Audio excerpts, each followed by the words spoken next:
Well, we have a few minutes, believe it or not, 13 according to my clock.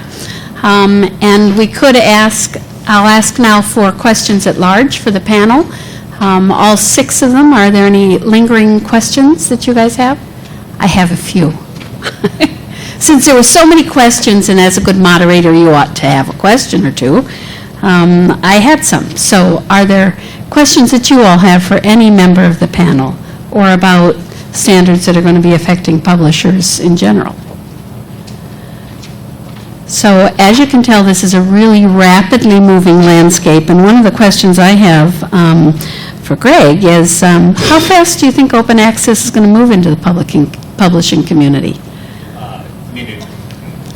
So the answer is that it is, it has, it will continue. The question is the rate, right? I mean, I think from the last time the Lasco and York survey took place, it went from 9% to 12% or something like that. Over what time period? In 1 year.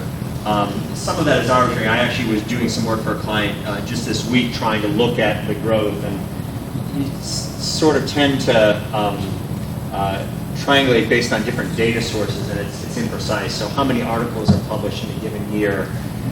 Depending on the source, you could say it's 1.5 million, you could say it's 2 million within just the Thomson database or the Scopus database. Well, that's not all content. There's journals that aren't indexed by those sources. But the bottom line answer is it's a significant portion and growing. It's not 50%, it's not 80%, it's not even 20%, but it is certainly here to stay, and it is fast growing.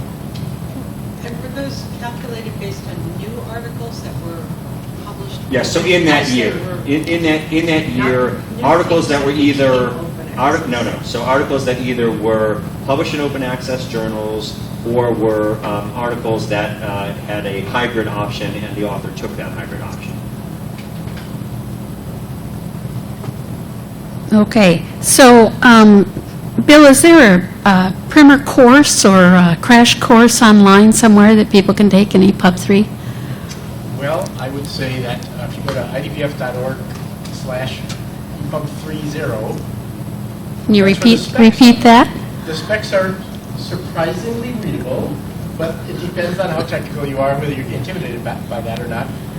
The other thing that I want to say I think is probably the most useful resource right now is a book called EPUB 3 Best Practices that O'Reilly just published. I happen to have written the packaging and metadata chapter in that, so I have to kind of make a little disclaimer there, but I don't get any money for it though, so it's not like I have anything to gain. But it's a useful resource.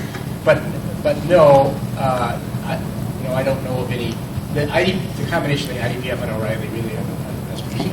Jason. Can I follow up on that? How much content is being published in the EPUB 3 format at this point? Are there some publishers who are beginning to put out the content in that way, or? Absolutely. Well, first of all, keep in mind that all EPUB 2s are EPUB 3 compatible, right? And that's very deliberate because we couldn't pull the rug out from under all those EPUB 2s. So I think what you'll see is that there are certain categories of content that will move quickly. So I'll just give you 2 examples. I mentioned Pearson.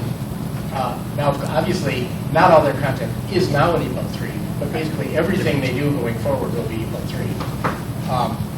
On the trade side, Hachette has now made the statement that all of its ebooks will be EPUB 3, period. No EPUB 2. They're all EPUB 3, and they're, of course, a major international publisher.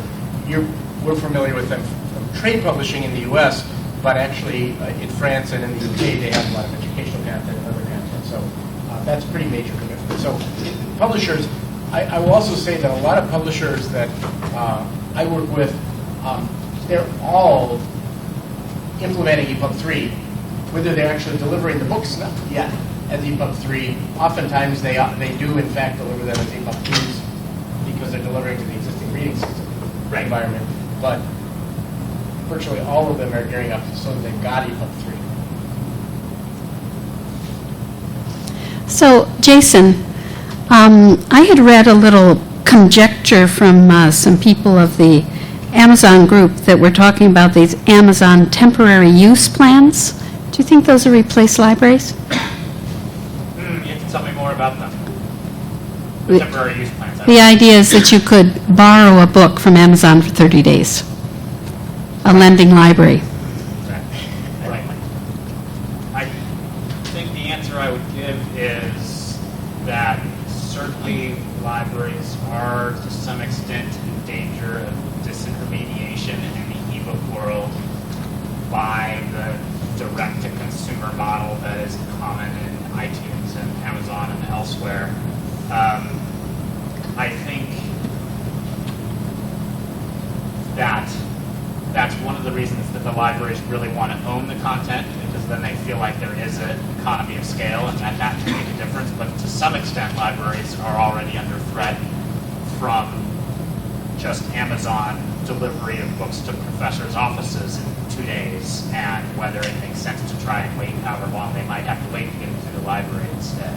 So I do think there's a threat there, but I think that it's kind of crucial that if the library wants to be a go-to place, they enable the breadth of content to be accessible through the library that is competitive with what Amazon is offering. And as far as I can see, in terms of the current way that we're doing funding, the only way to do that is demand-driven acquisition, where it is available but not paid for until it's used or purchased. So that takes us back to some of those DDA and KBART things. I was looking at KBART not so long ago in the evening, and my husband asked me if that was my latest bodice ripper that I was reading. What is the maintenance agency for KBART? How does that work? It is now the working group, as far as I understand it now. I think the intent at NISO, and I have been not as closely connected with what's going on as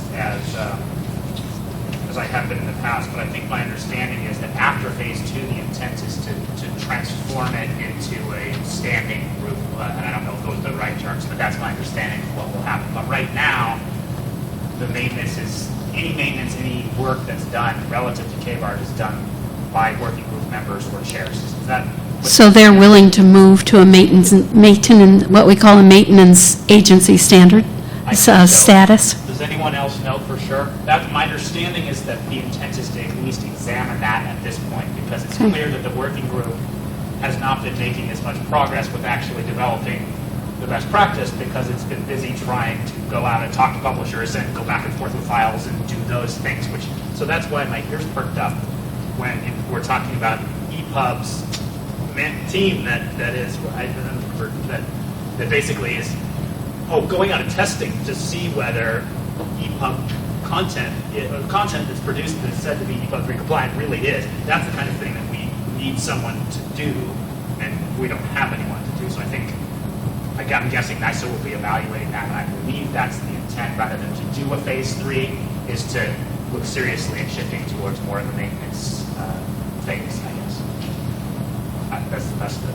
That's like, you tell me. I don't really know. But I know it's on the agenda. Yeah. So I can, because there is some concern about, can we step this up a little, please? Yeah, oh, yeah. So, we had a couple of chairs take it on and then leave, and then have to leave for various other reasons. That's Okay. another reason for the stall. But I think that's the reason that the group hasn't been quicker to do that. And that's tough, because as a best practice producer, as a group, you can create the best practices all the time, but if you're not investing in getting some adoption of it, and there's no other way for it to happen, then it seems to be spinning wheels. So we have spent probably easily more than half of our call time and our work time supporting adoption rather than supporting best practice